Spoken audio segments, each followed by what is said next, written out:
본 방송은 아이블로그닷컴을 통해서 송출되고 있습니다. 미디어 플랫폼 아이블로그 iblog.com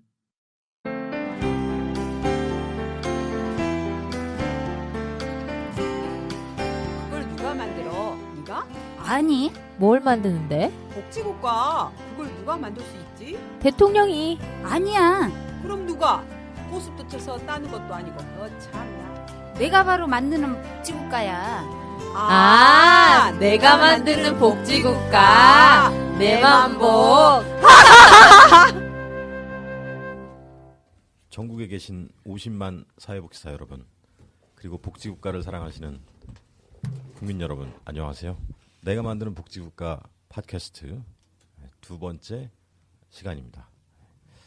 내 맘복 팟캐스트 내가 만드는 복지국가는 마을신문 도봉엔 도봉마을예술창작소 창고의 지원으로 만들고 있습니다. 한주간 안녕하세요. 안녕하세요. 네, 저는 진행을 맡은 아도니스고요. 왼쪽부터 간단히 또 인사해 주시죠. 잊어버리신 분들이 있을 수 있으니까. 안녕하세요. 한 주간 날씨가 많이 차가워졌죠. 저는 구분나무입니다.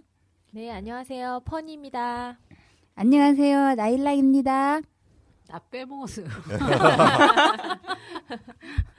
라일락 향기를 가득 벌써 퍼뜨리고 미스김 싶어서. 나일락이. 제가 그렇죠. 너무 빨리 나가려고. 예, 안녕하세요. 나일락입니다. 안녕하세요. 시나브로입니다. 그런데도 계속 빼먹고 있는 네. 세 번째 분 소개해 주시죠. 지난주에 알바 잘려가지고 알바의 신 미스김입니다. 알바의 신. 네, 그러셨군요. 그래서 지난 방송에서는 저희가 이제 앞으로 뭘 할 거다. 그리고 각자 왜 또 사회복지를 공부하게 됐는지, 그리고 닉네임에 감추어진 그런 의미들은 재밌는 의미는 어떤 거였는지 이런 걸 좀 말씀드렸고요. 오늘부터 본격적으로 앞으로 4회에 걸쳐서 내가 만드는 복지국가 1주년 단행본 중에서 엑기스만을 뽑아서 아주 재미있고 친절하게 수다와 함께 해설을 좀 올려드리도록 하겠습니다. 그 전에 한 주간 좀 어떠셨는지 좀 들어봤으면 좋겠는데, 특히 최근에 기초연금과 관련해서 박근혜 대통령께서 이제 공약을 모든 어르신께 20만 원씩 지급하겠다고 약속을 했었다가 그것이 좀 후퇴하게 되면서 논란이 많은데, 지난주에 기초연금 어르신 만민공동회가 종묘공원에서 있었습니다. 거기가 원래 그 보수 어르신들의 텃밭인데 거기에 좀 노년 유니온 등 그 약간 진보적인 어르신들 주체로 했는데 많이들 오셨더라고요. 그래서 수백 명이 오신 가운데 이전 대통령 선거에 출마하셨던 정동영, 안철수, 심상정 의원분들도 오시고 아주 저도 처음 가보는 자리였는데 신선했습니다.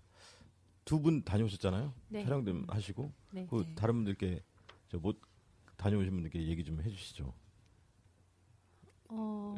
일단은 이제 기계를 가지고 갔더니 노인분들께서 물어보시더라고요. 어느 신문에서, 어느 방송국에서 나왔냐 이렇게 물어보시는데 도봉엔에서 나왔다고 하니까 그게 방송국인지 뭐 그러셔갖고 신문사입니다 이렇게 잘 설명해드렸고요. 근데 일단은 뭐 이렇게 들고 다니니까 제가 뭐 된 것 같고, 그리고 거기 기자들 많이 왔는데 거기 괜히 낑겨가지고 막 하니까 좀 기자 같고 그러더라고요. 그래서 또 이제 한 발 더 나가서 기자가 거기 사다리 해놓은 거 거기 괜히 올라가서 사진 한번 찍어보고 다른 기자가 가져온 사다리. 네. 다른 기자 가져온 사다리인데 눈치 봐가지고 올라가가지고 사진 한번 찍어보고, 그게 처음에 갈 때 위에서 찍어야 사람 많이 보인다고 그런 팁을 주셔가지고 그런 거는 꼭 한번 해봐야 되겠다. 네, 그래서 좋은 거기 올라가서 사진 한번 잘하셨네. 찍어봤습니다. 기자 땡김은. DSLR 맞으셨죠? 네, DSLR. 어르신들이나 뭐 그 출연하신 분들이 하시는 말씀 내용은 좀 어떠셨어요? 네, 일단은 기초연금에 대해서 그냥 막연하게 알았는데 이제 좀 제대로 설명을 들었다고나 할까요? 그리고 마지막에 이제 그 여기 내만복 공동위원장 최창호 선생님께서 이제 해주셨는데 그분이 그러시더라고요. 제가 대통령이 되면 여러분 대학 자녀 등록금 다 대드리겠습니다. 그 대학 되고 나서 아이고 죄송한데 제가 돈이 없네요. 이러면은 어떨 것 같냐고 그러면서 이제 예를 들어 설명해 주셨는데. 근데 이제 다 이렇게 야당 쪽이잖아요. 그래갖고 다 이제 그 잘못했다라고 얘기를 하는데, 근데 이제 약간 조금 씁쓸한 거는 사실은 야당은 복지 정책에 대해서는 그렇게 그 선거할 때 많이 내세운 게 없거든요. 근데 지금 와서 이제 잘못이 드러나니까 너무 그거를 또 벌떼처럼 들고 일어나는 게 아닌가 약간 좀 그런 씁쓸함은 좀 있었어요. 아, 네. 그러셨군요. 네. 우리 구분나무 기자님은 그날 바로 카메라 기자로 등극 네. 네, 하셨죠. 네. 네. 카메라 우먼이었습니다. 맨이 아니고. 가장 자, 좋은 자리를 네. 선점해서 그렇죠. 네. 저희 자리를 호시탐탐 엿보는 옆에 다른 분도 방송 계셨는데, 있었죠. 네. KBS에서도 왔었고. 네. 그런데 뭐 그 느낌은 좋은 경험이어서 제가 정말 카메라맨이 된 것 같은 착각을 할 줄도 연예인병이 슬슬 들기 시작했다는 그렇죠. 그런 느낌도 들었고, 일단 우리가 뭐 반쯤 연예인이잖아요, 이제. 그렇죠. 방송 탔으니까. 네. 아, 그래서 저도 노인분들 이렇게 공동회 한다 그럴 때 많이 오실까라는 의구심이 조금 있었었어요. 근데 저희가 준비하는 단계에서 조금 일찍 갔는데 굉장히 자리를 많이 찾아 미리 와서 앉아 계시는 인원을 보고 솔직히 깜짝 놀랐어요. 그래서 나한테 예. 생각보다 깜놀했어요. 생각보다 많은 분이 계셔서 뒤에 바리케이트 쳐놓은데 서서도 보시는 분들도 계시고, 그리고 저 참 어르신들도 저희가 보면은 되게 뭐라 그래야 되지? 나만 생각한다라는 그런 게 있잖아요. 근데 저희가 카메라를 쭉 이렇게 촬영하려고 세워놨는데 그 앞을 지나가시게 되시잖아요. 네네. 근데 고개를 숙이면서 배려해 주시면서 지나가시더라고요. 본인이. 어르신들도 네, 그렇죠. 어르신들도. 네, 그래서 야, 내가 알고 있던 어르신들의 모습 100%가 아니구나라는 그런 것도 좀 느낄 수 있었고, 그다음에 여기 써니분이 얘기한 것처럼 펀입니다. 펀이었구나. 저는, 아, 이 영화 제목이 떠오르네. 써니네 써니. 그렇게 강한 사람이 아니에요. 여기서 저는. 본이엠의 써니 잠깐 시그널로 나갑니다. 네, 써니. 네. 버니님이 느꼈던 것처럼 저도 비슷하게 느꼈고, 또 마지막에 굉장히 저희가 촬영 못했던 아쉬운 부분이 있었는데 저희도 이런 모습을 촬영했어야 되는데라고 느낀 거였는데, 행사를 정리하면서 나중에 이렇게 진보의 의견과 보수의 의견, 어르신들도 대립을 팽팽하게 하시더라고요. 언성이 높아지시면서. 네. 그래서 야, 어른들도 그러니까는 젊은 층뿐만이 아닌 어르신들 분들 나를 위한 복지에 대해서 관심을 많이 가지고 있구나 해서 저희 나라 그래도 많은 성장은 아니지만 그래도 복지에 대해서 연령층별대로 다 전부 다 이렇게 관심들은 가지고 계시는구나라는 생각을 했어요. 저는 복지가 이렇게 중년층 뭐 이렇게 정도가 주로 관심을 갖지 않을까라고 생각을 했었는데 어르신분들도 생각보다 그렇게 많은 복지에 대해서 관심을 가지고 계셔서 좀 새로운 느낌이었었어요. 예. 네. 그래서 애초 큰 충돌이 있지 않을까 이렇게 우려를 네. 했었는데 사실 그 질서 유지대들이 네. 젊은 친구들이 이제 좀 깔렸어요. 경찰도 제복 입은 경찰들도 했었고, 근데 행사 진행 중에는 이제 거의 그런 충돌이 없다가 막판에 네. 발끈하셔가지고 밀치고 이런 건이 하나 있었죠. 그 장면은 이제 못 담은 아쉬웠죠. 아쉬움. 네. 네. 앞에서 말씀하신 분 중에 어떤 말씀이 좀 가장 와닿았어요? 어떤 분? 그러면. 일단 만민 공동이니까 다른 이제 여타의 그 전문가들이 설명해 주는 거 말고 네. 세 분이 나와서 말씀을 하셨어요. 노인분 중에서도. 네. 예. 근데 이제 그 할아버지께서 말씀하셨던 게 자기 그 실예를 들어가면서 말씀하셨던 부분이 제일 와닿았고, 그리고 하나 이게 딱 꽂히는 거는 심상정 의원이 얘기를 했던 것 같은데, 노년층이 되면 그게 이제 그 경제에서는 소비의 주체가 되어야 된다고 그러시더라고요. 그래서 이제 경제에서 멀어지는 게 아니라 경제 한 축 중에서 생산이 아니라 소비를 담당해야 되는데, 그러기 위해서는 이제 그 노인들의 주머니가 두둑해야 된다는 거죠. 그래서 이제 음. 복지국가로 가는 거일수록 경제가 수반돼야 되잖아요. 그래서 그 경제가 경직되는 게 아니라 그렇게 돌아간 거라고 얘기를 해주셔갖고 아 소비가 있었지라는 그런 생각이 들더라고요. 그래서 계속 여태까지는 계속 돈 버는 거 그런 거면 집중을 했었는데 예, 그 소비라는 게 굉장히 중요한 핵심 키워드라는 거를 이렇게 머릿속에 들어가게 됐죠. 그게. 예. 그렇죠. 그간에 이제 OECD 세계 10위 네. 정도의 이제 경제 대국을 우리나라가 이루는데 생산을 담당해 오셨으니까 네. 네, 이제는 좀 소비를 좀 하셔라. 네, 네. 하셔라 이런 네. 말씀이셨던 것 같아요. 네. 우리 구분남은 어떤 분 말씀이 글쎄요. 안철수 의원도 오셨었고 네. 글쎄요. 제가 이런 얘기는 해도 될지 모르겠지만 별로 크게 저는 안철수 의원에 대해서 이게 극 관심을 가지는 그런 쪽이 아니어서 그러시군요. 네. 예, 오히려 저도 왜 인기가 많은지 모르겠어. 저도 항상 이슈가 되잖아요. 안철수 네. 의원이 어디든 뜨면은 뭘 하든 간에 이슈가 되는데 카메라 셔터 엄청 터졌죠. 그렇죠. 네. 막 그 서로 악수하려고 그러고 네. 길도 연예인처럼 비켜드려야 돼 있었어요. 통과하실 때. 네, 맞아요.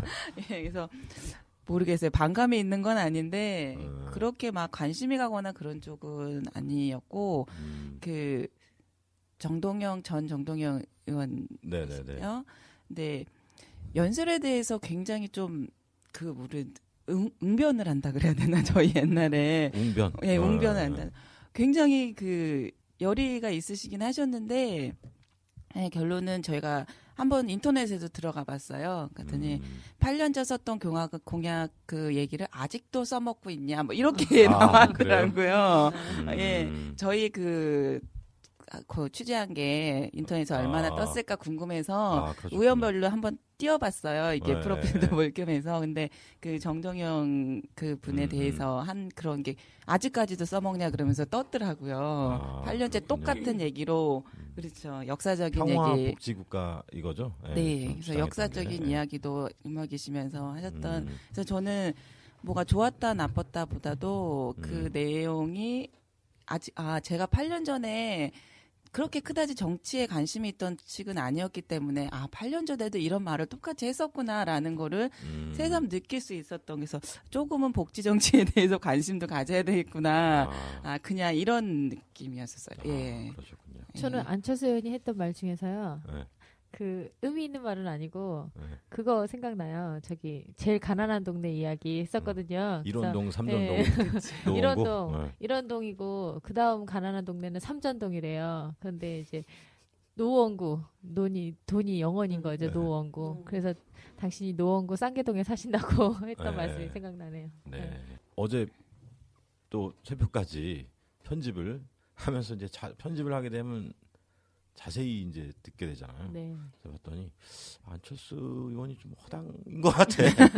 이렇게 샌님이라 그럴까? 그러니까 뭐 교과서적으로 강의하는 그런 류고 다른 두 분은 대단한 선동가 정치인인 것 같기도 하고 같고 그런 느낌이었습니다. 늘 생각하는 거지만 그 정치인은 사실은 가난해 보지 않아서 그 가난한 층의 서민층의 그 마음을 100% 이해할 수는 없을 것 같아요. 제가 이회창 그때 청문회 때 봤는데 그때 그 옥탑방에 대해서 옥탑방 그 고향인가 그거가 선풍적이잖아요.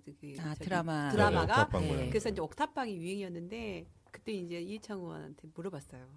혹시 그 옥탑방이 무엇인지 아냐고 그랬더니 모르더라고요. 서울 인구가 거의 옥탑방에서 많이 처음 시작을 할 때는 옥탑방에서 시작하잖아요. 혼자 살게 될 경우에. 근데 그걸 모른다고 하더라고요. 근데 그런 분들이 어떻게 복지를 서류상으로 보는 복지하고 현장에서 복지는 틀린 것 같아요. 맞아요. 100% 그렇죠. 다르죠. 100% 다르고 자기가 체험하지 않으면 그거를 현실화되지 못한 거, 그냥 이론화된 거, 그냥 현실화되는 것 같아요. 그렇죠. 네. 정몽준 의원도 한때 버스 비용은 몰라서 곤혹을 한번 치르신 적이 있죠. 상계동 사신다는 걸 대단히 강조하시더라고요, 모두에. 상계동도 상계동 나름이죠. 그분이 그렇게 어렵게 살지는 않으실 것 같은데. 근데 저 버스비 아끼려고 1시간 걸으신 분도 계시는데 그런 거를 이해를 못하죠. 그렇죠. 어르신들 중엔 그렇죠. 왜 그런 분들 많으세요? 지난 대선 때도 그때 박근혜 후보랑 같이 이렇게 진영 이루다가 안 하시게 된 여자분 성함이 나경원 의원인가? 나경원. 그 의원도 사실은 그거 서민층 이해 못하는 그 부분 때문에 사실은 그렇죠. 퇴임한 거랑 마찬가지잖아요. 퇴임한 그러니까. 그래서 저희 그 종묘 갔었을 때도 그 노인 그 기초연금 그런 얘기를 하는데 노인복지협회에서 그 사람들이 실질적으로 다들 대상은 아닌 거잖아요, 그렇죠? 네. 예, 그런 분들을 청와대에 초대해서 그렇죠. 하시고 실질적으로 사과했다, 우리 일반 이렇게 서민, 해주죠. 그렇죠, 일반 서민 관련된 노인분들은 청와대에 안 가고 싶으냐 이런 말씀 막 하시는데. 그분들이 실질적으로 가서 본인들이 원하는 걸 얘기하는 건데 그냥 탁상공론처럼 이론적으로만 그 기초연금에 대해서 얘기하고 이런 노인을 위한 거다라고 얘기한 그 부분도 되게 그래서 인상적이었던 것 같아요. 그러니까 복지를 먼저 대상이 되는 그 사람들의 실질적인 모습을 보고서 제도나 정책을 만드는 게 아니고 본인들의 그냥 머릿속에서 이 정도면 되겠지 않나라는 그런 생각 도 살짝 들었던 것 같아요. 제가 현직 이번에 박근혜 대통령 그분 처음에 저기 대통령 선거 하실 때 저분이 정말 공주로만 사셨는데 이런 서민의 삶을 정말 알 수 있을까?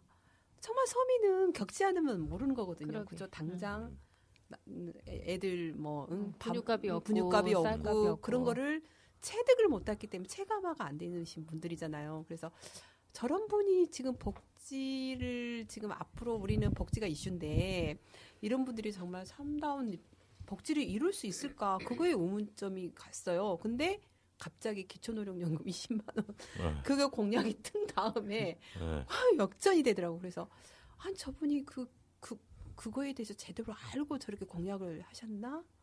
좀 의문이 가요. 지금도 제가 박근혜 그 대통령님께 물어보고 싶어요. 진짜 그거는. 혹시 선거를 위한 건지 아니면 정말 그게 필요한 건지 아니면 자료에 의한 건지 그거는 이제 진영 보건복지부 장관이 그거 사실 캠페인용이었다 이렇게 고백을 했죠. 고백을 했었고. 네, 원래 대선 공약집에도 없었다고 그때 그랬던 것 근데 같아요. 그런 거를 국민을 우롱하면 안 되죠. 근데 그분한테는 사실은 좀 격하게 말해서 지금 받고 있는 이제 9만 얼마잖아요. 그걸 이제 10만 원으로 치고 10만 원이든 20만 원이든 별 차이 없는 거예요. 그분한테는. 네, 그런 것 같아요. 근데 이제 일부 어르신들이 우리나라 지금 5년새 지금 그대로 성장세가 멈춰 있잖아요. 그 돈이 없을 건데 없을 거야. 그러면서 이해는 하시는 분도 있으시고 함이 20만 원 준다 그랬으면 줘야지. 왜 대통령이 그거를 어기느냐. 그거에 또 그런 분들도 계시고 이제 중간 5만 원에도 좀 올려주겠지 하는 기대감에 계신 분들도 계시고 지금 그렇게 다 나눠져 계셔요. 지금. 그러니까 이게 세금이 다 우리 자식들이 다 부과해야 될 세금이다. 이건 부담이다. 우리가 지금 참으면 된지 이런 마음을 또 갖고 계신 분도 계시고. 그래서 그것과 관련해서는 이따 오후에 내맘 모건호 공동위원장이 모시는데 그게 왜 또 그 사기라고 주장을 하는지에 대해서 간단히 들어볼 수 있는 자리가 있어요. 그러니까 대선 공약을 설계할 때 이미 연간 14조 원, 그러니까 10만 원에서 20만 원 기초연금을 어르신들께 다 더 드리면 14조 원이 더 들어간다는 걸 알고 있었다는 거죠. 네. 알고 근데 있으면서도 복지 몇 프로인가요? 14조 원이면? 네? 우리가 복지가 한 20%가 그 GDP에. 선진국이 있잖아요. 근데 그게 14조 원이 투자가 되면 우리나라의 몇 프로예요? 그게? 우리는 복지 지출이 GDP의 9%. 9%인데 만약 기초노령연금으로 14%를 14조를 투입을 하면 그게 한 몇 프로나 될까? 우리 복지 수준이 그럼 그럼 한 10% 약간 넘지 않을까? 10% 넘을 것 같아. 더 넘을 것 같아요. 왜냐하면 노인들 인구가 더 많아져서. 노인 인구는 한 560만, 600만 정도. 네, 근데 2, 3년 새에 더 늘어날 것 같아요. 그렇죠. 앞으로 더 늘어나시니까. 그거에 따지면은 그러니까 앞으로 계속 들어갈 돈이 더 많아지는 그렇죠. 플러스 알파를 거죠. 생각해야 되는 거예요. 네, 그때 설명 들으니까 뭐 5년 후, 10년 후까지 다 해서 다 데이터를 낸 거라고 말씀을 하시더라고요. 근데 그 대한노인회가 자꾸 나오는데 그 대한노인회는 어떤 분들이신 거예요? 대한노인회요? 네. 그날 그날 행사를 주관하셨던 분 아니면 청와대 청와대에 아련하러 가셨던 분. 대한노인회는 오랜 역사를 가지고 기존부터 이렇게 그러면 이제 전체죠. 어떻게 보면 좀 기득권층이라고 할 수 네. 있겠네요. 노인층 그렇죠? 여유 목은 있으신 먹지 분들, 사나 네. 이렇게 기득권, 네네네. 기득권층이지. 그분은 네. 그럼 기초연금을 받는 것도 받는 거와 안 받는 받으나 거 안 그냥 받으나 뭐 크게 그렇죠. 큰 차이 큰 없으신 없는 분들이죠. 그런 분들인 거죠. 네네네.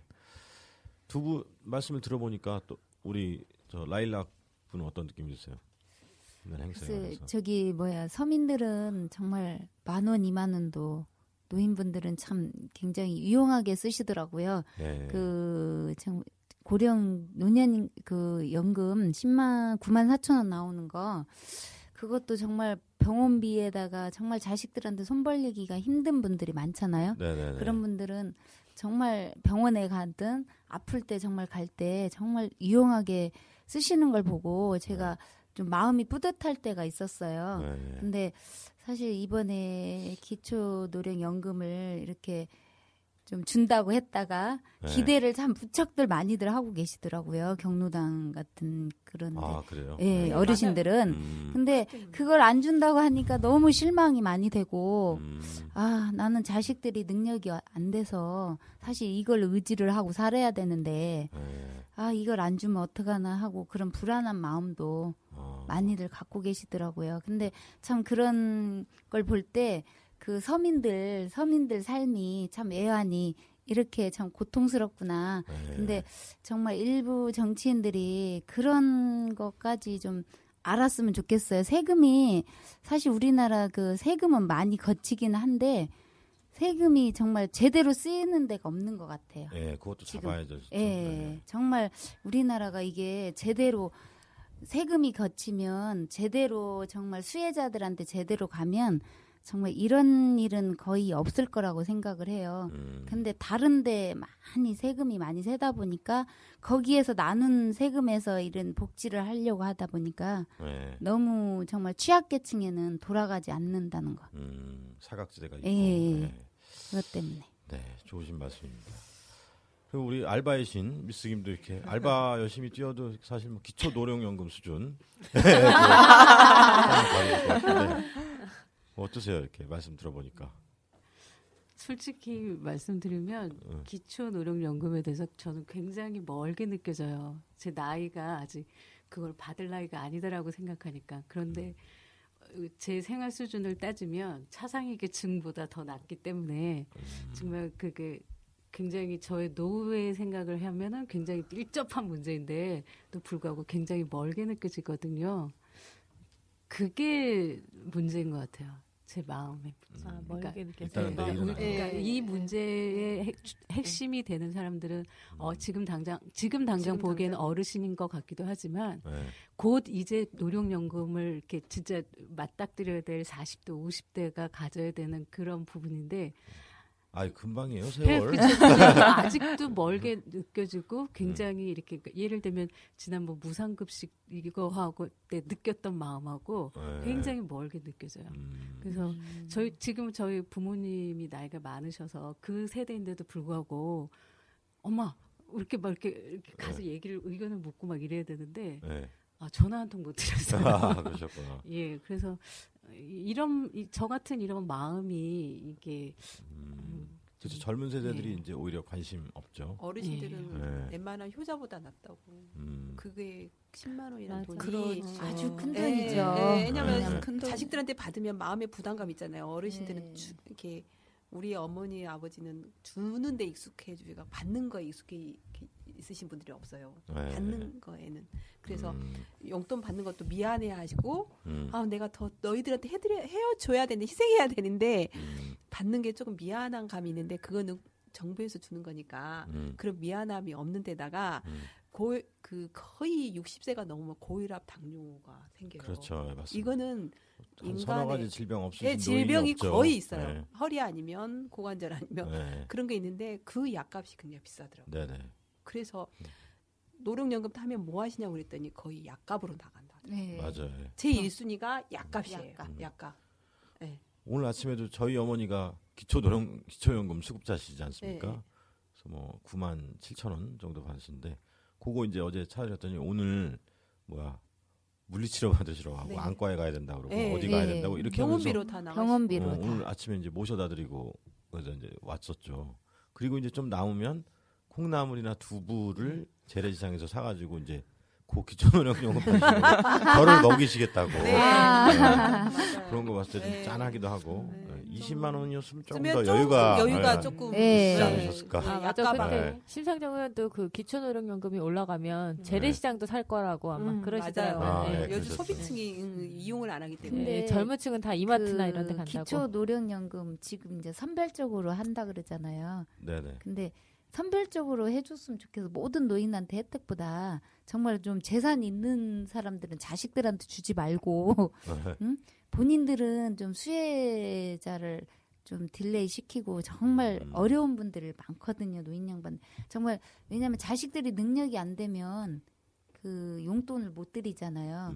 이제 그나마 능력이 되는 자식들은 그래도 부모니까 그래도 한 달에 용돈을 얼마씩이라도 드리는데 정말 능력이 안 되는 자녀들이 많은 데는 정말 단돈 5만 원 받기도 힘든 상황이더라고요. 자식들한테 용돈을. 그렇죠. 그러니까 네. 좀 정말 어려운 분들, 하위 계층의 그런 분들은 정말 선별적으로라도 노령연금을 좀 드렸으면 좋겠다라는 생각이 들어요. 근데 저는 다 드렸으면 좋겠는 게 그 선별적으로 찾기가 힘들어요. 왜냐하면 그 사정을 다 알 수가 없어요. 왜냐하면 노인이 지금 잘 사는 것 같은데 다 일일이 찾아가면서 자식들이 용돈 줍니까 안 줍니까 물어볼 수도 없어요. 그러니까 좋은 집에 산다고 해서 아들이 좋은 데 다닌다고 해서 용돈 주는 거 많이 주는 거 아니거든요. 그러니까 기초연금이니까 일단은 다 줘야죠. 그러니까 개인 재산이 많은 사람한테 안 주는 거는 글쎄 그거는 모르겠는데 어쨌든 기초연금이니까 좀 다 주고 나서 그리고 이제 생각 있는 사람들은 자기가 연금 필요 없으면 이제 사회를 또 환원시키는 방법을 또 생각을 해보겠죠. 근데 그거를 일일이 찾을 수가 없어서 저는 일단은 다 주는 게 맞다고 생각해요.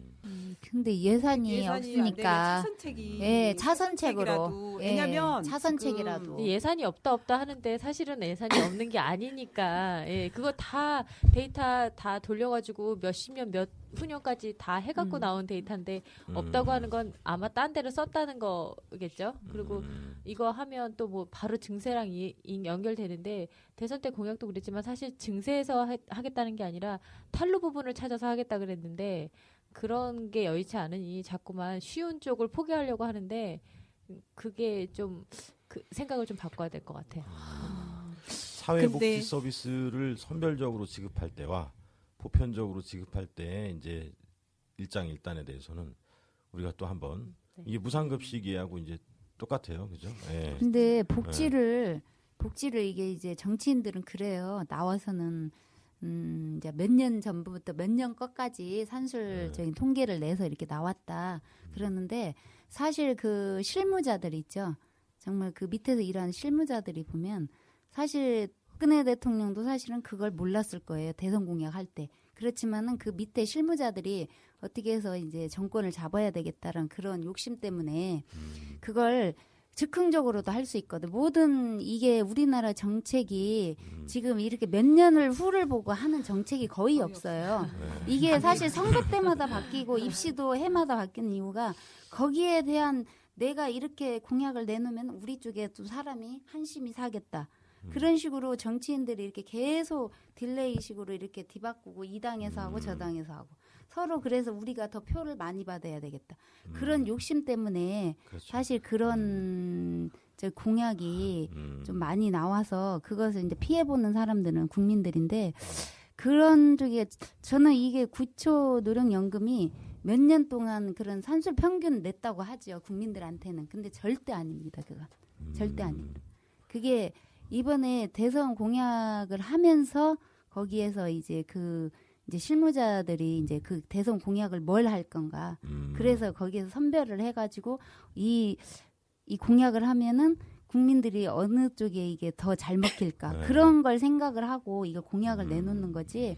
이거 몇 년 전부터 해놓은 것은 절대 아니라고 봐요. 그렇기 때문에 지금 이런 말씀 못 하실 것 근데 같은데 여기 중에서도 나오잖아요. 여기 중에서도 박근혜 박정희 대통령 한누리당은 새누리당은 한나라당하고 합치셨어요.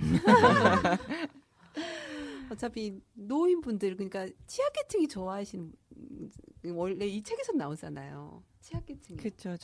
그분들이 노인분들이 좋아하는데 어떻게 보면 그거를 어떻게 인기 삼아서 그런 걸 읽었을 수도 있어요. 왜냐하면 박정희 대통령에 대한 향수가 굉장히 65세 노인 어르신. 네, 그렇죠. 그러니까 그때는 오늘 나라가 내용도 발전했다는 여기 거를 많이 그때는 느끼기 때문에 경제 발전을 네. 해야 되고 그때는 정말 박정희 대통령이 뭐 독재는 했지만 너무 우리나라 경제를 일군 대통령 중에 하나인데 네. 좀 훌륭한 점도 많죠. 왜냐하면 사실 저희는 이제 60년대 태생이잖아요. 네. 그 전에 이제 어른들 이야기를 들어보면 사실 박정희 대통령이 미국에 네. 그 밀가루를 안 풀었으면 다 굶어 죽었다 우리나라. 그래서 그런 말씀 많이 정말 하시죠. 그 서독의 그 강부들 간호사들 파견할 때 네. 정말 그 어느 책인가 제가 그걸 읽었는데 정말 박정희 대통령이 미국에 갔을 때도 정말 그 약소국가의 대통령도 안 만나주고 그 월남전 파병할 때도 네. 그것도 승인도 안 해주고 또 음. 독일에 가서도 박 대통령이 직접 갔는데 그 수상이랑 하나도 안 만나주고 약소국가라고 네. 그래가지고 차관을 해와야 되잖아요. 네. 근데 거기에서 너무 그 나라 너희들 뭘 믿고 주냐. 그러니까 우리가 여기서 모자라는 거 강부들이나 그 간호사들을 보내주겠다. 그렇게 하고 3일 동안을 육여사하고 유경수 여사님하고 같이 울었다는 거예요. 거기에서 네. 울면서 매달리고 정말 우리나라 이렇게 한번 믿어보고 정말 이 지원을 해달라. 지금 국민들은 다 굶어 죽는다. 정말 그런 애화가 있더라고요. 근데 그게 책이 아니고 그 조선일보에 나오신 것 같아요. 새누리당이 아니라 그 조선일보에 칼럼? 시리즈로 좀 나온 적이 원래 있어요. 조중동은 네, 네, 그냥 네. 공약집이랑 네, 똑같죠. 그런데 정말 그걸 볼 때 우리가 몰랐던 거 그런 거 눈물겨운 것도 있는데 저는 뭐 당이 이 당이 민주당이다 새누리당이다 그걸 떠나서 정말 잘한 점은 네. 정말 훌륭한 점은 훌륭한 거고 못한 것은 또 못한 네. 건데 근데 그런 점에서 이제 우리나라가 60년대부터 경제 5개년 발전을 계획을 해가지고 성장을 했잖아요. 그래서 전 월남 파병하고 독일 강부 간호사 파병을 그 계기로 해가지고 우리나라가 정말 밥은 먹고 밥 굶는 사람이 너무 많았기 때문에 밥을 그때 이제 미국에서 밀가루. 네네네. 예, 그렇게 해가지고 우리나라 국민들이 안 굶어 죽었다는 거예요. 그래서 이제 70년 말에 60년대 말에 그 농지개량. 네. 그 통일배 있죠. 통일배 아시려나 모르실 통일배 거예요. 많이 들었어요. 통일배. 들어봤어요. 이름은 들어본 것 같아요. 통일병. 잘 알고 벼 알이 굉장히 많은 벼 있거든요. 벼 알이 많아서 통일병 거예요? 예.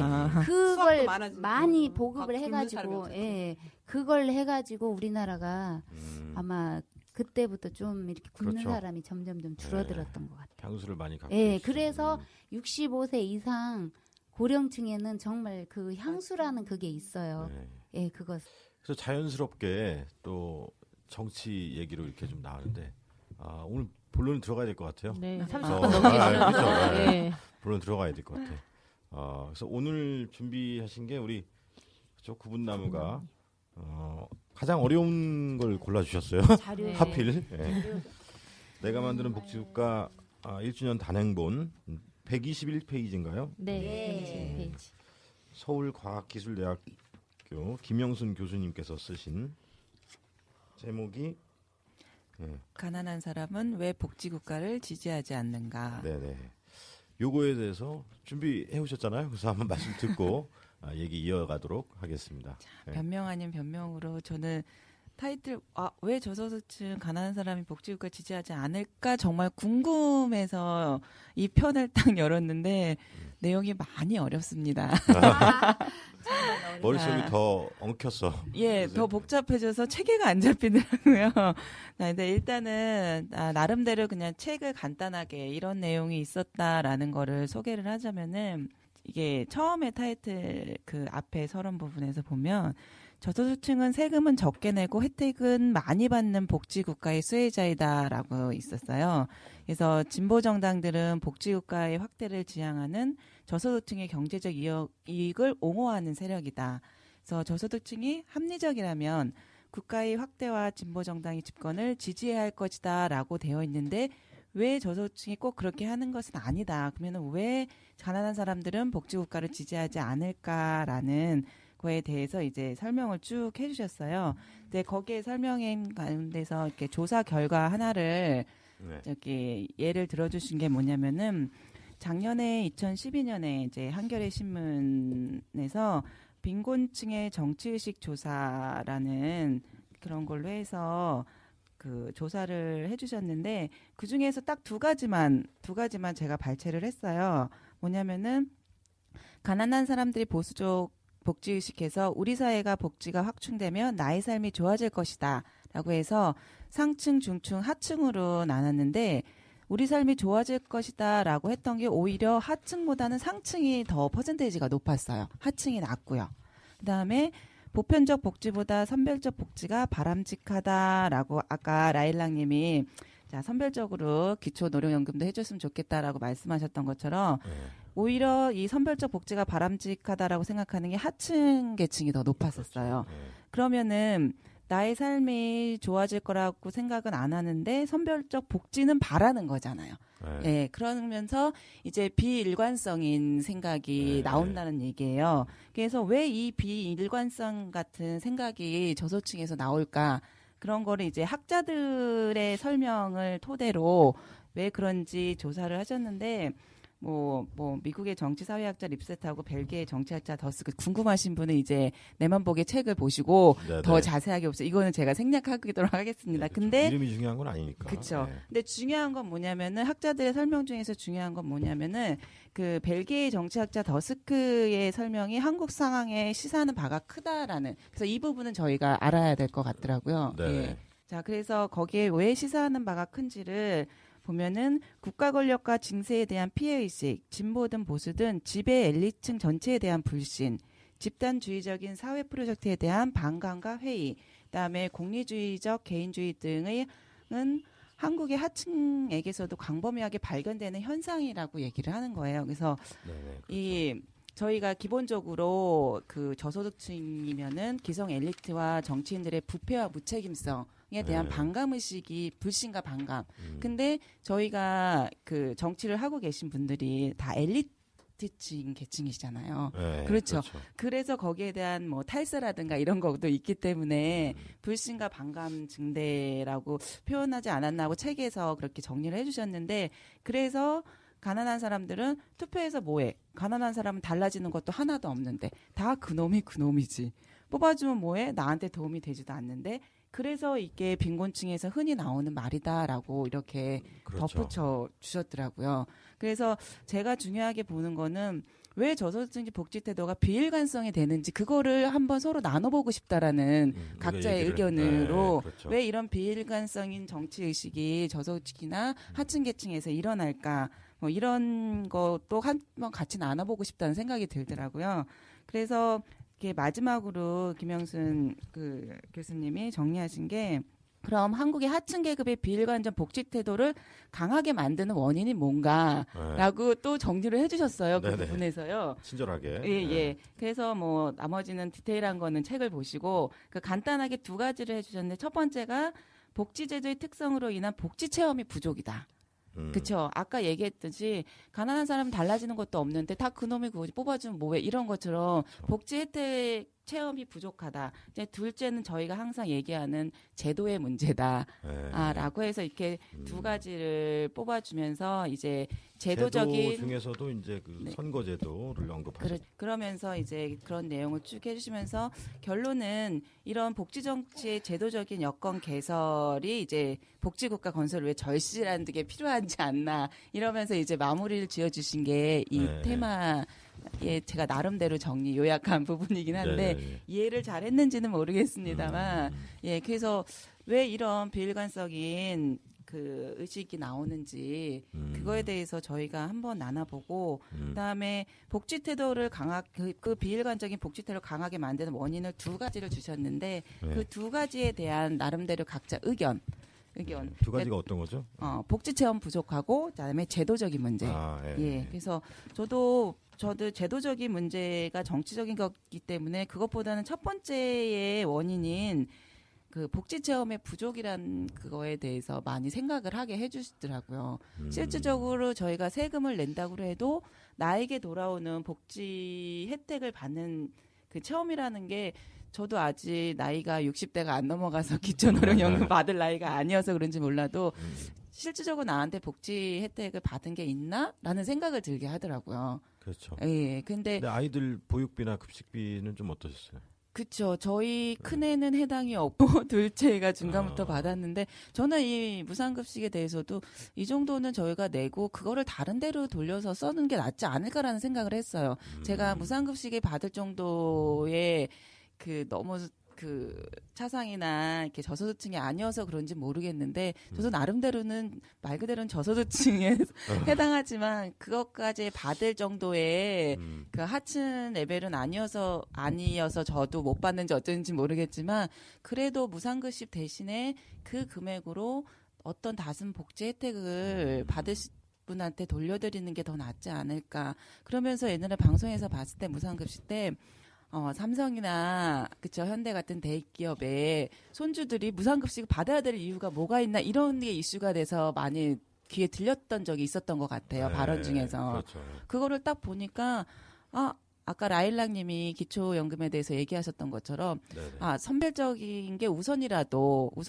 해야 되지 않나라는 그 말씀을 하셨잖아요. 네. 그래서 이게 보편적으로 갔을 때 과연 이게 정말 모든 사람한테 다 좋은 보편적일 거가 저도 유럽의 그 핀란드나 스웨덴의 이런 그 세금 증세 같은 거 보면은 뭐 소득에 그 핀란드 같은 경우에는 소득의 14분의 1, 자기 수입의 14분의 1을 뭐 그 범칙금 같은 거 할 때 교통경찰이 와가지고 교통위반을 했으면 핀란드에서는 딱 그 사람의 그 고유 번호라든가 뭔가 있을 거 아니에요. 저희처럼 운전면허증 번호라든가 그렇죠. 그거를 기계로 해서 범칙금을 할 때 시간이 걸린대요. 왜냐하면 조사를 한대요. 그래서 이 사람의 소득이 얼마인지 봐서 13분에 해당하는 거에 교통 범칙금을 부과를 시킨대요. 그거를 이제 세금을 증세를 시키는 한 부분으로 제가 영상을 한번 본 적이 있었거든요. 그렇죠. 그래서 휴대폰 제조사인 노키아 회장이 우리나라 돈으로 수억 원 딱지 떼셨죠. 그렇죠. 그러니까는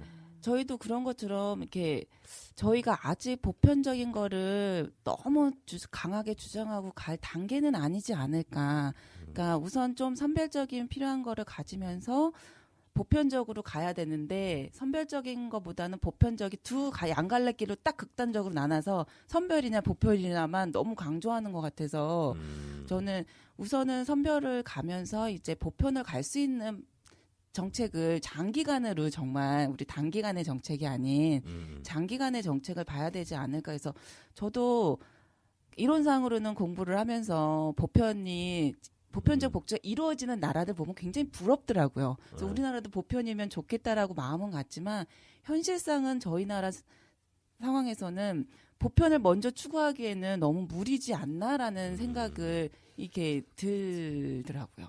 그랬습니다. 네. 보편적 복지와 선별적 복지의 차이에 대해서는 또 얘기를 나눠보기도 하고 뭐 어렵다 그러시더니 뭐 요약을 잘 해주셨어요, 그죠? 예, 그분 나무께서. 예.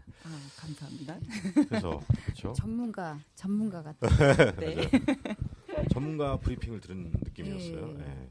그래서 요는 가난한 사람들이 자신들의 이익을 위해서 계급 투표를 하지 않는다는 건데, 그게 한 가지고 그 다음에 그게 이제 비계급성이라고 지적하셨고, 비일관성은 이 말씀을 해주셨죠. 분배는 국가의 책임이다. 소득 재분배에는 분배는 국가의 책임이라는데도 동의한대. 어려우신 분들이, 가난한 사람들이. 그러면서도 경제 성장을 위해서 감세해야 된다. 세금을 치러야 된다. 그런데 또 동의한다는 거예요. 그러니까 이중적이라는 거죠. 그러니까 사회복지를 확대하는 측면에서 본다면 분배도 국가의 책임이고 경제 성장을 위해서는 증세도 필요하다. 뭐 이렇게 답할 줄 알았더니 그렇지 않은 비일관성을 보이고 있다. 우리나라 저소득층 분들이. 이런 게 요즘입니다. 거기에 대해서 이제 대안까지는 아니고 이제 원인에 대해서만 복지 체험이 부족하고 선거제도가 이제 소선거 구제에서 좀 계급적 이익을 대표되지 않는 선거나 정치에 이런 문제를 지적해 주셨습니다. 네, 그럼 뭐 자연스럽게 또 여기에 대해서 네. 너무 어려워요. 네? 제가 정규 교육을 16년을 받았는데 아까부터 되게 너무 어려워요. 16년. 그러니까 저도 어려운데 그분들은 얼마나 더 어렵겠어요. 그래서 오늘 뭐 네. 가능하면 우리 김영순 교수님을 전화 연결을 좀 해보려고 했었는데 저희 아니, 더 믹서가 어려워져, 더 아, 어려워져. 그래요? 제가 동현 김영순 교수님이 하시는 네. 동영상을 1시간 반을 드렸거든요. 들었어요. 아, 오늘 준비 많이 하셨어요. 예, 네. 2012년도에 이 글을 쓰시면서 같이 그 동영상도 하셨더라고요. 정치의식 교육 뭐 이런 그 단체에서 그 회차별로 계속 하는 프로그램이었었어요. 근데 그게 딱 맞물렸는지 이 테마를 가지고서 그 말씀을 하시는데 들어도 어렵더라고요. 그렇구나. 그렇죠. 저도 20년 가까이 이제 공부를 해서 조금 더 했습니다. 16년에서 4년 더. 20년. 그러니까 요 의견은 제가 이제 우리 회의 때 교수님을 뵈면 좀 이걸 전해드리도록 좀 하겠습니다. 쉽게 네, 더 네. 쉽게 저희가 이해할 수 있는 방향으로 좀 풀어주셨으면 하는 바람이 있더라고요. 예. 저소득층 거기 상담을 다녀보면 그러니까 예전에 이제 다큐를 하나 본 적이 있는데 네. 학교를 안 다니신 분인 거예요. 네. 그러니까 그 글을 못 읽으셨죠. 몸매. 예, 근데 그분이 되게 두려웠다는 거예요. 어떤 게요? 알지 못한다는 게 너무 두려운 거죠. 네. 그래서 은행을 가면 나 눈이 보이지 않아. 네. 이런 식으로 하면서 이제 자신의 그 알지 못함을 감추고 사는 거죠. 네. 그래서 그 더 리더라는 영화에서도 그렇고 보면 자기가 알지 못한다는 거에 굉장한 두려움을 느꼈는데 이분이 뒤늦게 공부를 하셔서 자기가 알고 나니까 별거 아니야. 라고 얘기를 한다는 거예요. 근데 알지 못할 때는 누구나 다 두렵거든요. 저희가 컴퓨터를 알지 못할 때 굉장히 두려운 것처럼 그렇죠. 그렇게 되면 휘둘리더라고요. 그렇죠. 이리저리 휘둘리죠. 예.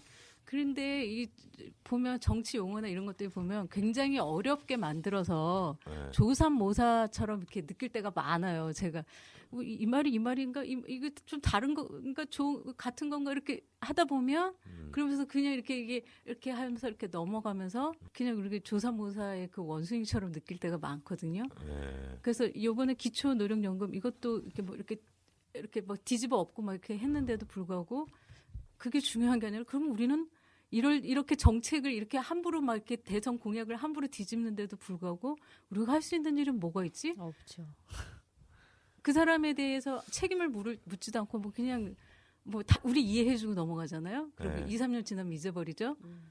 예, 그게 이제 되풀이 되는데 우리도 그렇게 사는데 왜 그분들한테만 그렇죠. 뭐 우리라고 뭐 별 다를 거 없지 않은 것 같아요. 그래서 저는 여기서 말하는 저소득층이라고 지칭을 하지만 이렇게 구분 지은 것도 그분들뿐만 아니라 우리 대부분이 그러지 않나라는 생각이 저는 좀 들어서 좀 거기에 좀 반감이 있었고요.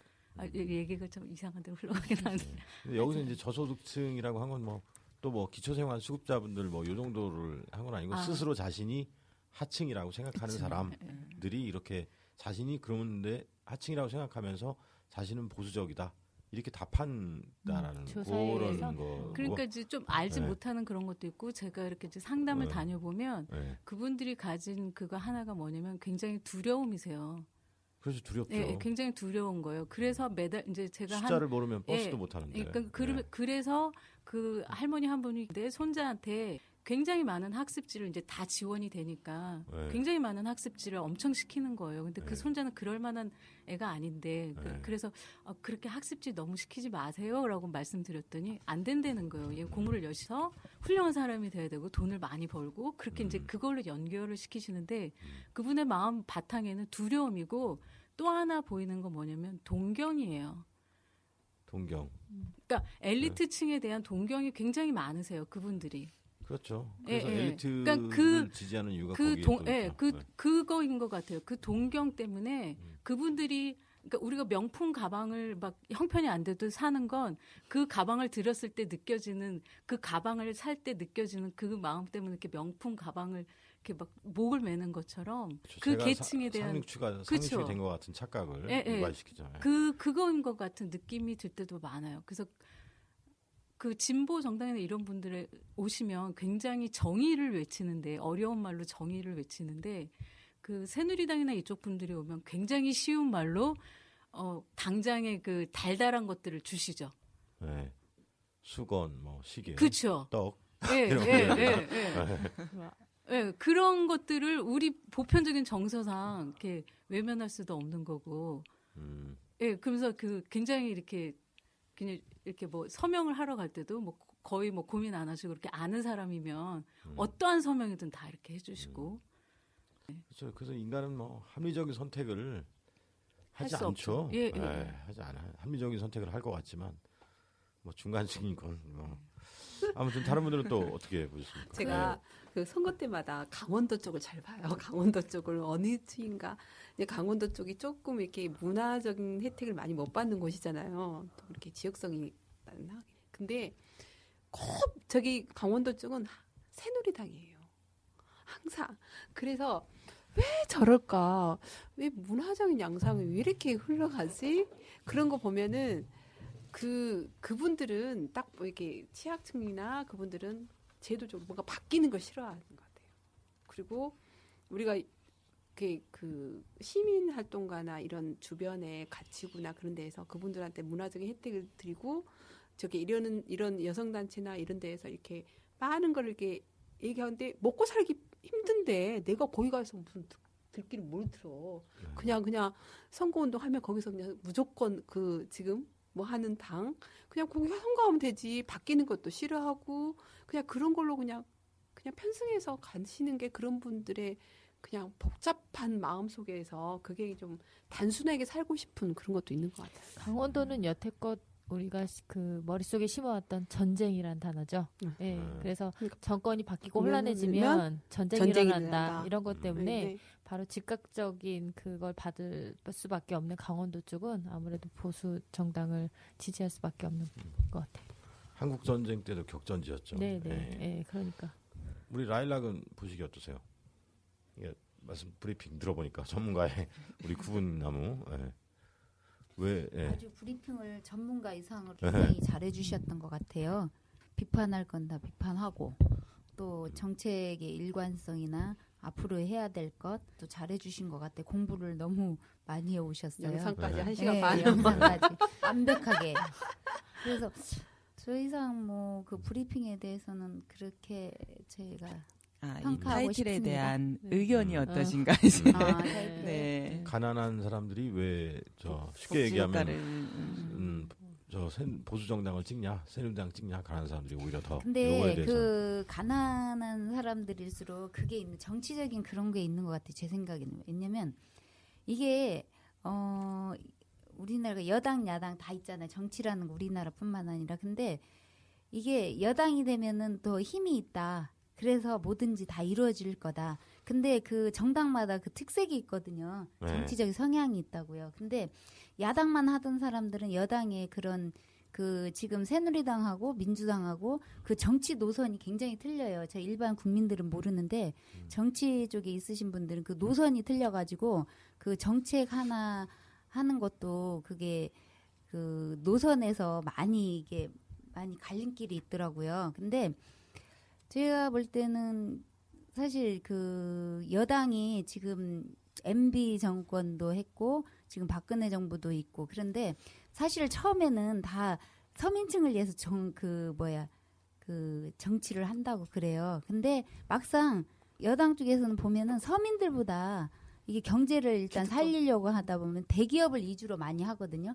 사실 그 MB 정권에서도 4대강 그것도 사실 서민들층에는 전혀 안 내려와요. 그게 서민들이 굉장히 힘들어진 이유가 뭔데요. 지금 대기업을 먼저 살리다 보니까 대기업은 사실 엘리트들만 가는 곳이잖아요. 네네. 서민들까지 내려오지를 않는다고요. 이런.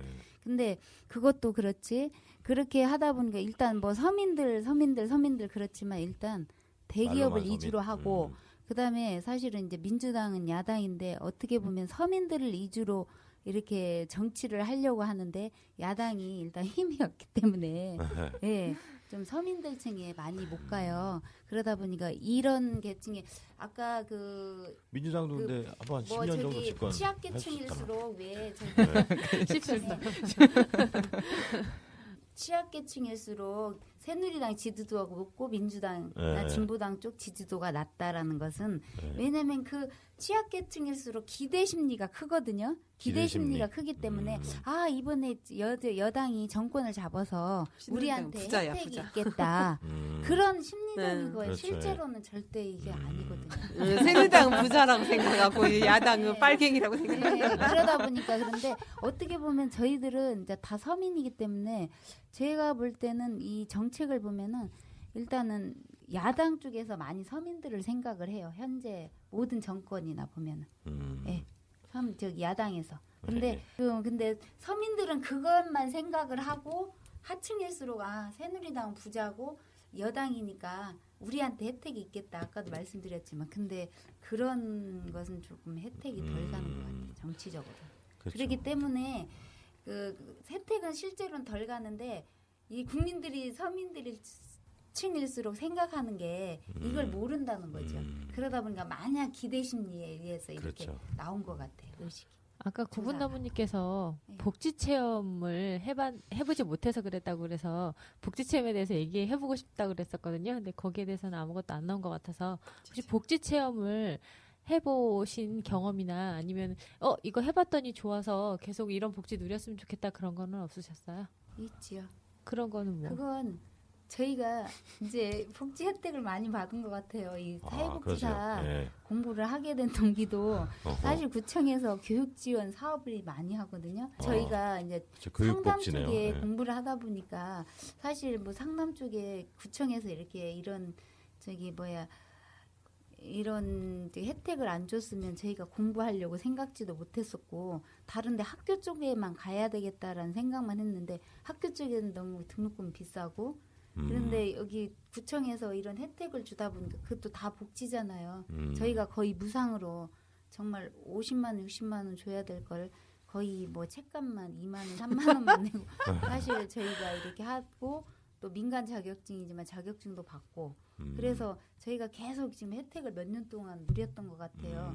그래서 이것도 참 우리 서민들한테 이렇게 이런 교육의 기회를 주는 것도 큰 복지라고 생각해요. 근데 사람들은 나한테 당장 돈이 몇십만 원 안 들어오니까 그게 다 복지 혜택이 아닌 걸로 아는데 사실 여러 가지 복지를 많이 받고 있더라고요. 다 그렇죠. 보니까. 예. 버스 환승까지도 그것도 우리나라밖에 없다. 교통복지 중에 하나. 우리나라 세계에서. 교통복지예요, 그것도. 그러니까 복지를 체험해 보니까 어떠신 거예요? 지금 우리는 지금 복지 체험을 못 받아서 지지를 한다고 했는데 복지 체험을 받았으니 그러면 이제 앞으로 복지가 더 늘어나게 한다는 당에다가 우리가 지지를 해야 사실은 이 이론이 맞아지는 거잖아요. 그러니까 제가 경험을 해보니까 그러면 복지를 더 증대하는 쪽에 더 정당에 지지를 할 의향이 있으신 거예요? 예. 근데 저는 이게 복지 체험이라는 게 지금 그 라일락님이 하신 건 교육복지 쪽이잖아요. 근데 테마가 가난한 사람들을 왜 지지하는가였거든요. 근데 이 교육복지를 이렇게 무료로 무상으로 찾아다니는 사람은 여기에서 말하는 가난한 사람이라는 안에는 안 들어가. 이 교육복지에 해당을 받으려고 어느 정도 그래도 배움이 있는 배움이 있어서 내가 수소문해서 찾아갈 수 있는 능력이 있는 이 사람을 과연 가난한 사람 부류에 속해야 할까? 저는 그 생각을 했어요. 아까 그 아도니스님이 얘기를 하셨잖아요. 느끼신 거 있지 않으세요? 하면서 무상급식을 얘기를 했잖아요. 자, 그런 것처럼 생활 속에서가 이 가난한 사람들한테는 복지가 더 오는 거지. 교육복지라는 거에는 가난한 사람들은 배운다는 것 자체. 내가 먹고 살기 지금 힘들고 진짜 애기 분유값 줄 것도 없고 진짜 버스비에 아까 버스가 없어서 걸어 다녀야 되는 사람이 교육복지에 대해서 관심을 가질까? 내가 이렇게 무상으로 받을 수 있는 교육을 지금 하루하루 당장 벌어먹고 살아야 되는데 이거를 솔직히 이거 무상으로 받는 교육이 저도 받아본 적 많이 있지만은 출석 체크가 굉장히 엄해요. 무상으로 하기 때문에 이 출석 체크 같은 게 굉장히 타이트해요. 근데 뭐 80% 이상이 안 되면은 그 자격증이 아니고 이제 다음에도 또 혜택을 받을 때 뭐 마이너스 혜택을 받는다든가 못 봐 이런 경우가 있는데 이 하루하루 먹고 살 사람들이 5시간, 6시간 하루 종일 8시간씩 내가 이 교육을 무료 교육을 받으러 다닐 수 있을까? 그러면은 여기 이 책에서 얘기하는 저희가 갖는 테마에서 얘기하는 가난한 사람들이라는 사람들은 교육복지에는 눈도 안 돌릴 것 같아요. 돌릴 수가 없는 거지. 안 돌리는 게 아니고. 근데 제가 이제 상담을 많이 다녀봤거든요. 그래서 이제 보면 저도 이제 이 일을 시작하기 전에는 몰랐던 굉장히 많은 복지가 그러니까 예전에는 알지 못했던 그런 지원이 많이 굉장히 가세요.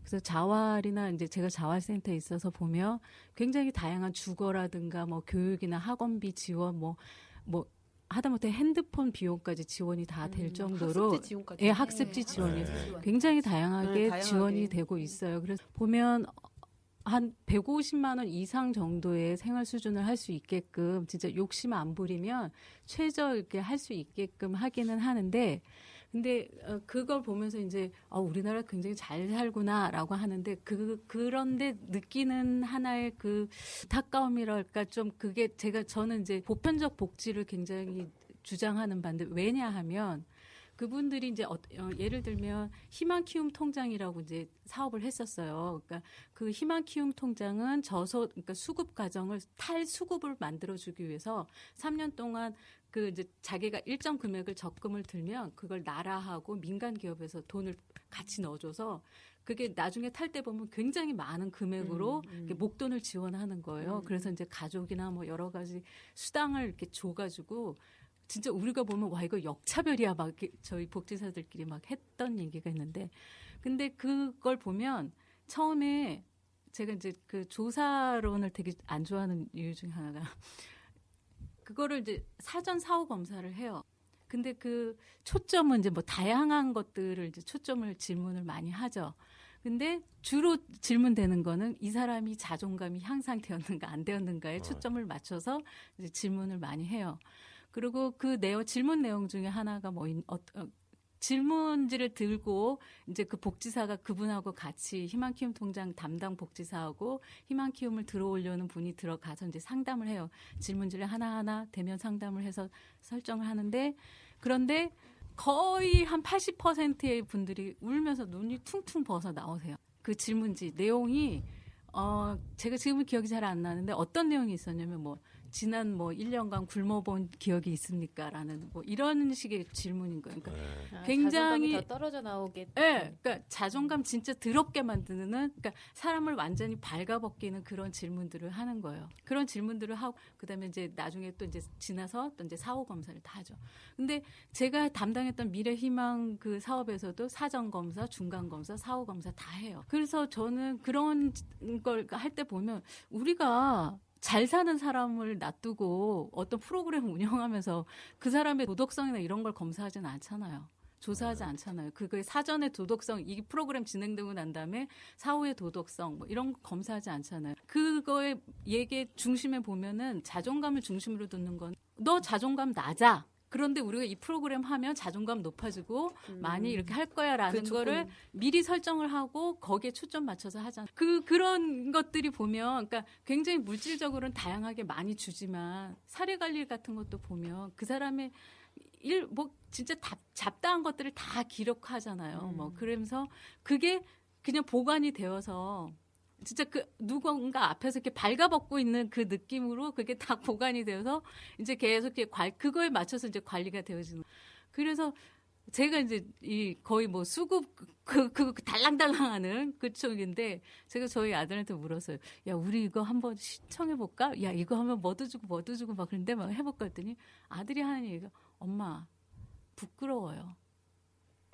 그러니까 우리나라에서 가난은 굉장히 부끄러움이거든요. 그러니까 못나고 능력 없고 부끄러움인 거죠. 그런 진짜 핸드폰 비용이나 이런 거 지원받고 이런 거는 굉장히 좋아요. 그렇지만 그거를 신청하기까지 그거를 받을 때 기분 더러움은 모를 거예요. 그런데 예를 들면 무상급식 할 때도 예전에는 급식 신청 따로 했었거든요. 담임이나 이런. 그랬을 때 그 아이들의 그 무너지는 그 마음은 우린 생각 안 해요. 야, 너 공짜로 밥 주는데 얼마나 좋아.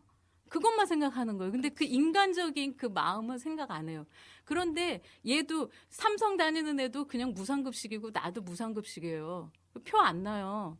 그 최소한의 가져야 될 인간이 누려야 될 교육이나 진짜 먹거리, 일자리 이런 것들, 주거 이런 것들을 최소한으로 그거는 네가 가난해서가 아니라 우리나라 국민이기 때문에 갖는 거야. 네가 누려야 되는 거야. 당연한 권리야라고 하면서 받을 때는 삼성 애들도 받고 나도 받는데 내가 뭐가 쪽팔려요. 네네. 그래서 예, 그 말이 자연스럽게 죄송합니다. 예. 보편적 복지와 선별적 복지 얘기로 자꾸 이제 가고 있는데 너무 안타까워서 이제 좀 딴 데로 가신 거죠. 알바 잘려서 죄송해요. 그렇죠. 그 선별적 복지와 보편적 복지의 차이는 이제 차이 중에 하나가 이제 낙인 효과고 그다음에 이제 부자들도 그걸 누리고 세금으로 더 많이 내면 되지. 뭐 이런 원리가 있어요. 그리고 이게 보편적 복지의 역설이라고 합니다. 역설. 보편적으로 사회복지 서비스를 제공할 때 오히려 최대 수혜자는 저소득층이 되는. 그러니까 부자들한테 주더라도 오히려 그 장기간에 걸친 혜택을 분석해 보면 저소득층에게 더 혜택이 많이 돌아간다는 거예요. 그걸 보편적 복지의 역설이라고 하거든요. 그거는 또 우리가 또 자세히 얘기해 볼 시간이 나올 것 같습니다. 근데 보편적 복지로 가려면 세금도 많아져야 되는 거 아닌가요? 엄청 많아져야 될 것 같은데. 그렇죠. 세금인데 뭐 우리 수준에서는 우리가 소득세 뭐 한 300만 원, 200~300만 원 월급 받는 사람이 소득세 어느 정도 될 것 같아요? 한 달에. 소득세. 전기세, 수도요금 이런 거 말고. 10% 되지 않을까? 15% 건강보험료 되지 말고. 않나요? 네? 소득세가 소득에 대한 월급의 한 15% 정도는 되지 않나요? 그렇죠. 근데 이제 우리가 연말정산이라는 제도가 있잖아요. 그래서 소득을 다 까는 거예요. 다. 소득공제라는 말 들어봤어요. 그거 다 까고 이렇게 하면 월평균 한 200만 원 받으신 분들은 한 달에 한 10,000원 정도. 우리가 지금 내고 있는 소득세 수준이. 그렇다는 기본 거예요. 공제했을 때 그렇다고요? 네, 다 공제 들어가고 그 과표소득, 실소득에서 세금을 매기는 게 아니라 과표소득, 소득공제 다 소득 수준을 다 까고 세액공제 다 근데 왜 까고 그러면 하면 연말정산하면 그럼 많이 남아야 되는데 왜 많이 남지가 않죠? 네. 그러니까 그런 걸 다 까는 수준에서 이제 또 이미 내는 거였고 거기서 또 이제 또 환급을 받으니까 따지고 보면 뭐 한 10,000원 정도 수준입니다. 아니 근데 그거보다 훨씬 더 많이 내는 거 명세서를 보면. 그래요? 예. 근데 그러니까 4대 보험료 말고 그러니까 소득세만. 그러니까 각근세, 갑종 근로소득세라고 하는 그렇죠. 그 소득세. 예. 제가 회사 다닐 때만 해도 그게 200이 안 됐는데도 10,000원 정도가 아니라 굉장히 많은 금액을 낸 것 같은데. 그게 또 명세서상으로 보니까 또 느낌이 그렇죠. 또, 다를 수가 있죠. 예. 예. 그리고 환급 받을 때는 그냥 보너스적인 느낌으로 되는데 근데 그거를 감가상각을 한다고 해도 10,000원은 아니고 그보다 훨씬 더 많은 금액을 내는 것 같은데요. 그 연봉 2,400만 원인 사람이 한 10,000원 정도로 알고 있고요. 그래요? 이 과세표준도 이렇게 네. 금액이 높아지면은 그게 또 올라가고 달라지지만 많아지면 네. 누진세에 적응하는? 그러니까 우리가 뭐 많이 내고 있는 것 같지만 또 그렇게 많이 내고 있는 건 또 아니고. 그거 딱 걸리셨나 보다. 넘으셨나 보다. 라인에서 그랬나 봐. 진짜. 우리 전기세 사비가 안 넘으려고. 99만 원 받았는데 100만 원 받아서. 그 교육 그 복지 혜택 받는 거 있죠. 네. 그게 사실 이제 구청에서 이제 이런 저희들한테 혜택 주는 게 사실 그게 이제 저희들만 그 공부를 해서 저희만 혜택 받는 게 아니라 사실 그 나라에서 이렇게 지원을 해주고 구청에서 이렇게 하는 건 이제 이런 교육생들을 통해서 이제 사회에 봉사하라는 그런 취지에서 그렇게 하는 것 같아요. 구에서. 구청에서는 사실 그렇게 해줄 때는 이제 봉사로 해가지고 저희들을 많이 인재를 길러내서 이제 그 복지에 많이 쓰려고 하는 그런 혜택이 일단은 복지가 되려면 일단 교육이 돼야 되잖아요. 국민들이. 그렇죠. 교육 수준이 네. 높아야 되니까. 교육 수준, 예. 교육 받는 그래서 거 이제 좋죠. 저희들이 네. 이제 그 뭐 노인 쪽에 간다든지 청소년에 간다든지 아동 지역 센터를 간다든지 그런 식으로 다 이렇게 해서 그게 복지라는 게 어느 한쪽만 이렇게 수혜자가 되는 게 아니라 한번 이렇게 거기를 그 복지를 예산을 해서 그 인재를 키우고 여기서 양성을 하면 다 체계적으로 다 이렇게 복지가 골고루 이렇게 보이지 않는 손길이 다 가는 것 같아요. 예. 예. 그렇죠. 그래서 그러니까 경력 단절 여성의 교육 복지도 필요한 부분이죠. 예, 필요한 내용이고 오늘 오른쪽에 앉아 계신 우리 갑자기 생각 안 나네. 신압으로. 신압으로 이렇게 좀 조용히 계신 것 같아서 한 말씀 들어봐야 될 것 같아요. 조용히 하는 중에 신압으로 시간이 다 갔어요. 시간이 또 넘어버렸어요. 시간이 많이 갔습니다. 1시간 벌써 훌쩍 10분 정도.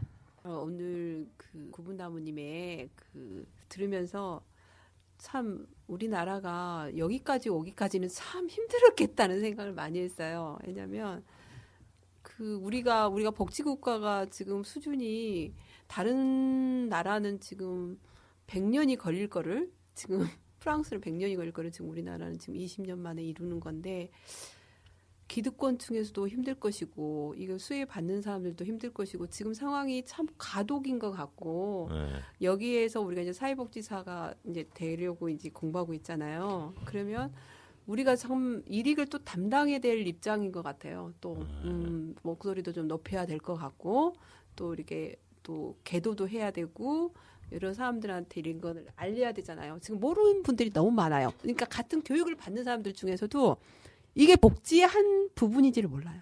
그냥 준 줄 알아요. 그러니까 복지 자체를 우리가 사용하지 않고 우리가 받고 있잖아요. 혜택을 받고 있으면서도 무상급식이니 뭐 양육수당이니 다 받고 있으면서도 이게 복지인지를 체감하지 못하는 것 같아요. 이 복지 자체에 대해서 다시 우리 국민들도 생각해야 될 것 같고 우리도 먼저 복지가 무엇인지 정말 뭐 선별적인지 건강보험 뭐 특히 전 세대가 사실 혜택을 받고 알면서도 있는데. 몰라요. 네. 알면서도 모르게 제가 어쩌냐면 제가 목포에 살 때 정말 목포 전라도가요 얼마나 열악한지 몰라요. 저기 대구나 경상도 가면은 저기 시골까지 그 농촌까지 시멘트 도로 다 만들었잖아요. 근데 전라도는요 그게 없었어요. 다 시골에는 다 아직까지도 이렇게 그냥 비포장 도로가 너무 많았거든. 근데 김대중 정부가 생긴 뒤로부터 조금 뭐 시골까지 그냥 그 섬 요면 마을까지 다 포장이 된 거예요. 맞아요. 근데 교통복지의 혁명이네요. 예, 혁명이 됐는데 제가 그랬어요. 정말 김대중 정부 된 뒤로 정말 우리 전라도 시민들은 너무 잘 되고 복지에 진짜 우리가 복지 혜택을 진짜 드디어 받는 거 아니냐고 그랬는데 이분들은 그게 아니에요. 김대중 대통령이 되면은 전라도에 뭐 황금이 떨어질 줄 알았나 봐요. 황금.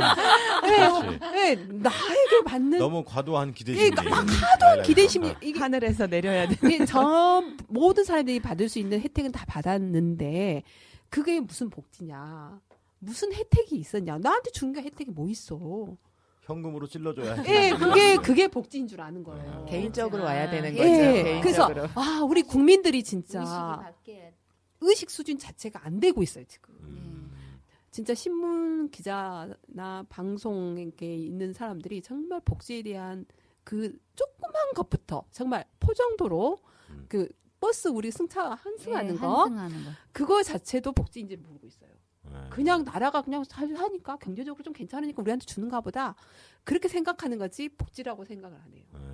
그러니까 우리가 정말 복지라는 게 우리 삶 수준에 있다는 것을 빨리빨리 깨닫게 하는 것도 우리들의 역할인 것 같아요. 아, 그렇군요. 그래서 복지에 대해서 너무 크게 생각할 게 아니라 그렇죠. 조그만 혜택도 복지다. 우리가 받는 복지다는 거를 우리가 알았으면 좋겠어요. 그렇죠. 우리가 세금을 이제 같이 걷어서 꼭 필요한 네. 생활에 필요한 것들에 네. 쓰는 거. 이게 이제 복지겠죠. 예. 그렇죠. 그거 의식이 가장 네. 중요한 것. 받고 있는데도 그걸 몰라요. 네. 그렇군요. 저는 요거 하나 말씀드리고 싶은데 그래서 왜 저 가난한 사람들이 진보적인 정책이나 복지국가의 확대를 지지하지 않는가에 대해서 보건의료계에서는 이렇게 얘기해요. 지금 미국하고 캐나다가 그죠? 경제 대국 중에 한 국가들이죠.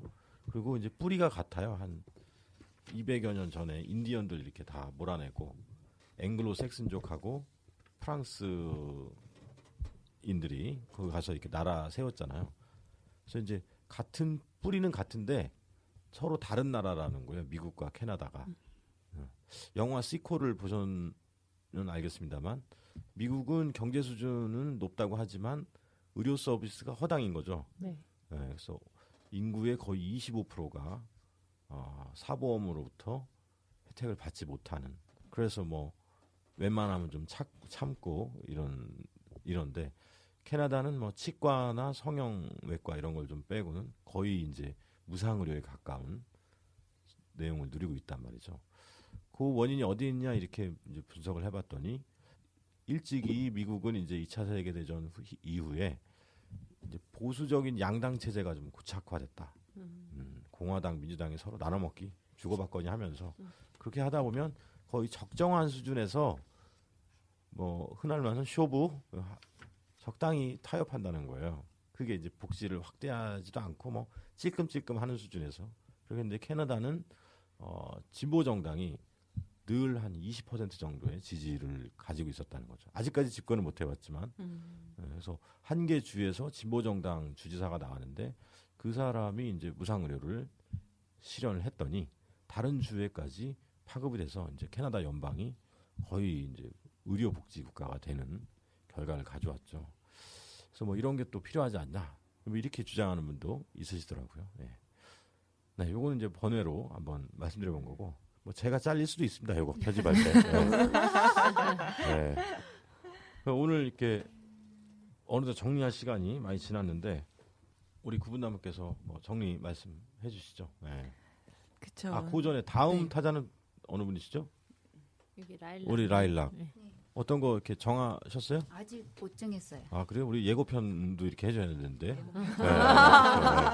미리 책 읽고 그러면 준비해. 다음에 멘트 하고 또 시작해요. 네네네. 그러면 우리 구분나무 정리 말씀 듣고 오늘 2회 내가 만드는 복지국가 팟캐스트 2회 마감하도록 하겠습니다. 예, 오늘 왜 가난한 사람은 복지국가를 지지하지 않는가에 대해서 많은 의견 나눠주시면서 보편과 선별에 대한 복지도 얘기를 해주시고 다양한 거를 말씀해 주셨는데 제가 지금 가장 많이 의견을 들은 것 중에서 저는 저희가 복지 혜택에 대한 의식부터 바꿔야 되겠구나라는 게 기본이라는 생각이 들었습니다. 그 의식을 제대로 가는 서민층이든 뭐 엘리트 계층이건 어느 층이든 간에 자기의 수준에 맞게 그렇죠. 자기 수준에 맞는 복지 의식을 정확하게 가지고 있다 하면은 거기서부터 출발하는 게 저희가 제대로 된 복지국가가 형성이 되지 않을까라는 생각을 하면서 오늘은 여기서 마무리 정리를 저는 하려고 합니다. 네. 뭐 어렵다 그러더니 뭐 요약도 잘하시고 정리도 잘해주시고. 처음인데 잘했어요. 감사합니다. 연예인 근데 저기 전문가 수준을 넘어서 연예인병 같아요. 그렇죠. 우리가 라일락님 이제 어떻게 해요? 이제 첫 번째 이렇게 잘해놨으니. 그러니까 말이에요. 아니 너무 부담 갖지 마시고요. 무지 부담입니다. 우황청심만 하시고 너무 부담이 가네요. 너무 잘하셔가지고. 엄청 부담 가지면서 편한 마음으로 하세요. 저기 사회복지사가 그러니까 복지가 가난한 사람을 구제하는 게 복지가 아닌데 사회복지사 하는 일이 마치 가난한 그런 사람만 맨날 돌보다 보니까 복지가 가난한 사람을 위한 복지인 것처럼 이렇게 딱 영국에서 사회복지 그러니까 왔으면 이런 게 아닌데 미국에서 하기 때문에 아직 공부하면서도 그래 맞아 선별적 복지 먼저 선별적 복지 하다 보니까 아직까지도 무상급식이 왔는데도 이게 이제 우리가 보편으로 향하는 길인데도 이게 적응이 안 돼요. 우리도 지금. 그러니까 사회복지사도 좀 저 복지 확대를 지지하지 않아요. 사회복지사 맞아요.